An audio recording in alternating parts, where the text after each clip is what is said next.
Hey guys, this is Anthony Morganti. I am MrPhotographer.com. Today we're going to talk about smart previews in Lightroom. Now, maybe you've heard about smart previews, but you've never really realized why one might want to use a smart preview over a regular preview. Well, in this video, we're going to talk about all the benefits you'll gain by using a smart preview. Now, not everyone needs to use them, and we're going to cover that in this video. Now, you probably know when you import images into Lightroom, in the import dialog over here on the right hand side, it says build previews. And you can see that there's 4 different types of previews you could build when you import an image into Lightroom. There's minimal, embedded, and sidecar, standard, and one-to-one. And these are in order of size, with the smallest preview being at the top and the largest preview being at the bottom. And you'll probably notice that Smart Preview isn't listed there, but there is a checkbox right here for Smart Previews. And if you put Smart Previews in this little drop down, it would be below one-to-one. So Smart Previews are larger than one-to-one previews. So you may be wondering, well, why would I want a larger preview? It takes up more space. Well, there's some advantages to that. Let's close down the import dialog. And in case you're not familiar with Lightroom, whenever you have an image displayed, it's actually not displaying the image itself. It's displaying a preview because the previews load faster. And if you use the smallest size preview, it takes up less disk space, but it won't be as resolved when you look at it because the smaller sized image won't be as resolute as a larger image, right? So a one-to-one preview will be more resolute than like an embedded preview or a minimal preview. So that's why you might want to use a larger preview. Well, smart previews are the largest, and they offer another advantage. If you have your images on an external hard drive and you use Lightroom, you probably know that you cannot edit your images unless that hard drive is plugged in. Well, with a Smart Preview, you can. You're actually going to edit the Smart Preview.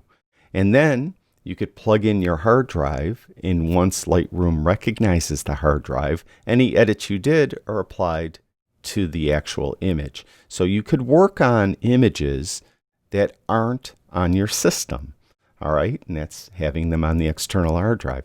Now, to make this work, you need to have your Lightroom catalog on your local drive, or at least on a different drive than that external hard drive that has your images. So you have your Lightroom catalog most often in your Photos folder on your system. For me, I have my Lightroom catalog in my Dropbox folder.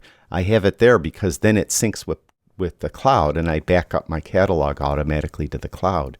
Dropbox is local to my computer, so I don't need my external hard drive plugged in with my images on it in order to work on any images that have smart previews built. Now, if you don't build smart previews when you import your images, you could do it after the fact, and that's what we're going to do now.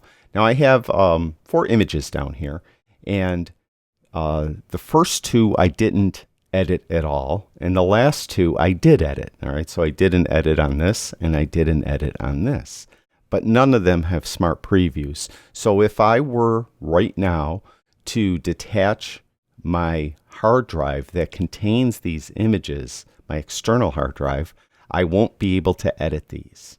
But if I build smart previews, I will. So let's do that. Let's build smart previews for 2 images, 2 of the 4. Now, there's 2 different ways you could build smart previews after the fact, meaning after you import them. You could do it in import, that's a third way.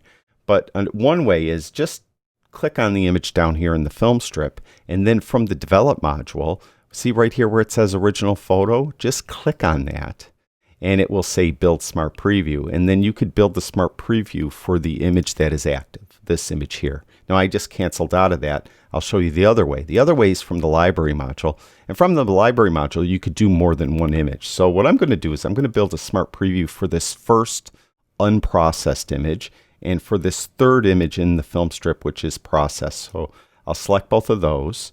and then I'll go up to Library, and then down to Previews, and then down to Build Smart Previews. And it will automatically, you can see in the top left-hand corner, build smart previews for those 2 photos. All right, so it built those smart previews. So I have smart previews for those 2 photos, but not for the other 2 photos. Now what I'm going to do is I'm going to close Lightroom down, and I'm going to go to the hard drive that contains those images. I call the hard drive Lightroom. All right, I just named it that, and I'm just going to right-click and eject Lightroom. So we're going to eject this hard drive. Now I'm going to open Lightroom Classic back up, and you'll notice once it opens that if we look at the images down in the film strip, you'll see that the 2 I created smart previews have this little rectangle in the corner, but the 2 that do not have an exclamation point in the corner. And if I click on one of those and I go over to the develop module, you'll see the file cannot be found. And if I tried to process it, you could see all the controls are grayed out. So it's like that for that second one and the 4th one that I did edits on. See, I did edits on that 4th one, but it's all grayed out. I can't work on those. But if I go to this first one, you'll see that it's active. I could do edits on it. And that 3rd one that I already did edits on, that's active as well. So I could do edits there. So let's go back to this first one, and let's just do a quick edit on this. So we'll open up highlights, open up shadows, bring highlights in, we'll get a white point.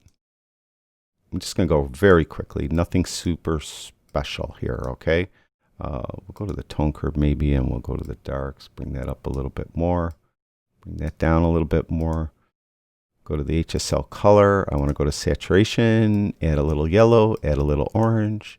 Go to luminance, make yellow a little brighter, orange a little darker, and blue a little darker. All right, let's just say that's done. It's not done, but let's just say it's done. I did an edit on this. So it was a smart preview. I did an edit on it. Let's say I want to export it. All right, so I'm going to bring up the export dialog. I'm going to use the keyboard shortcut on my Mac, Shift-Command-E. On a PC, it's Shift-Control-E. And you'll notice when I do that, it's going to warn me. The original's missing for some images. I only have 1 clicked. Smart previews will be used if available. Do you want to continue? So it's warning you that you're going to export from a smart preview. Even though a smart preview is pretty resolute, it's more, it's a better file than a one-to-one preview, for example. It's still not the original image, so you won't get as good a quality export from a smart preview as you would the raw file. So if I click yes, then it will bring up the export dialog and I can export it. Now, I'm not going to. All right, so I have this image here that I already processed. Let's just do a minor thing. Let's just bring exposure down a little bit and add a little contrast. All right, let's just redo that. So I was able to work on that one too because we built that smart preview for that one. So now what I'm going to do, I don't have to close Lightroom down for this. Let's just minimize Lightroom, and I'm going to reattach that external hard drive that has those images on it. All right, so it'll probably take a second to appear over here. And when it does, if it does, you'll see, hopefully, there it is. When we go back to Lightroom now, you'll see that those exclamation points are gone on those 2 images that I did not build smart previews on, so I could edit those now. But our edits for this image I edited from scratch, you can see the edits are still there. They're applied to that image. If I want to export this image now, it doesn't give me a warning. It goes right to an export dialog box, and I could export it to any type of file I want. So those edits from the catalog were carried over to the actual file that is on that external hard drive. So there's really 2 main reasons why you may want to use smart previews. And I'm sorry, I kind of buried the lead. I should have mentioned this at the very top. One is what I kind of went over here, is that you could edit an image that is normally on an external hard drive when that external hard drive isn't attached to your system. Now, you're most often going to want to do this when you're working with a laptop or a MacBook, right? I'm using an iMac, and this hard drive's always on the iMac, so it really doesn't apply to me. But if you're using a MacBook or a laptop, then you're probably going to want to use Smart Previews. The other thing, and this one a lot of people don't mention that much, is if your machine running Lightroom is a little sluggish, particularly if you're using or you're working on really large RAW files.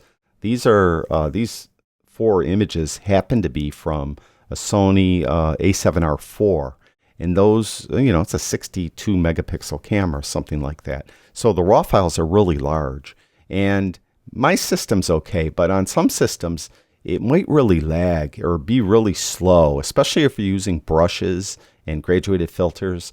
It just will be really laggy. Well, if you create a Smart Preview, then remove that external hard drive from the system and just process the Smart Preview, it'll work very, very fast. It'll be much quicker. So then it will just speed up your workflow. So you could do that, like make a habit of building Smart Previews when you're importing images, and then remove the hard drive, then process your images, then reattach your hard drive, and then you could export your images. Now, once you're done, as long as you're done editing, you don't have to keep those Smart Previews any longer. So if you need to get rid of them, what you could do is just select all images that might have Smart Previews. I'll select all 4 down here, even though only 2 of them have Smart Previews. Then we'll go over to the Library module, and again, we'll go up to Library, and we'll go down to Previews, and then we go to Discard Smart Previews right here. And then it's going to discard, it's saying 4 photos, but I really only have Smart Previews for 2 of the photos, all right? And you can see over here on the right, it says Original plus Smart Preview. Here, let me cancel that for a minute. Let me show you that. All right, here's one that I did not build a Smart Preview, and you can see it just says Original Photo. And then if I go to this one where I did build a Smart Preview, it says Original and Smart. Then the next one's just Original. And then that first one is Original and Smart Preview. So I only have 2 Smart Previews. Again, I'll select all 4. I'll go up to Library. I'll go down to Previews. I'll discard Smart Previews. It's saying 4, but it's really only 2. So we'll discard them. Now I got rid of them. Now I'm not going to do it again, but if I disconnected my external hard drive that contains these images, I will not be able to do any processing on these images because I discarded the Smart Preview. You may want to discard, I didn't mention, you may want to discard the Smart Preview because they are the largest of all the previews there are. So they do take up a considerable amount of disk space compared to like the minimal preview or the embedded preview, something like that. So those don't take up as much disk space. So if you have a really large local hard drive and your Lightroom catalog is on that, it should be on that local hard drive, then you don't have to worry about it. You could keep those Smart Previews. But you have the option to get rid of them, and you should be aware of that. So those are Smart Previews and why you may want to use them. Again, if you have a MacBook or a laptop and you have your images on an external hard drive, you're probably going to want to use Smart Previews at least some of the time because you don't always have that external hard drive plugged in. And again, if you have a slower computer too, Smart Previews might work for you because it'll be just faster to process your images. So that's it. Thank you everyone who watches my videos. I really do appreciate it. I'll talk to you guys soon.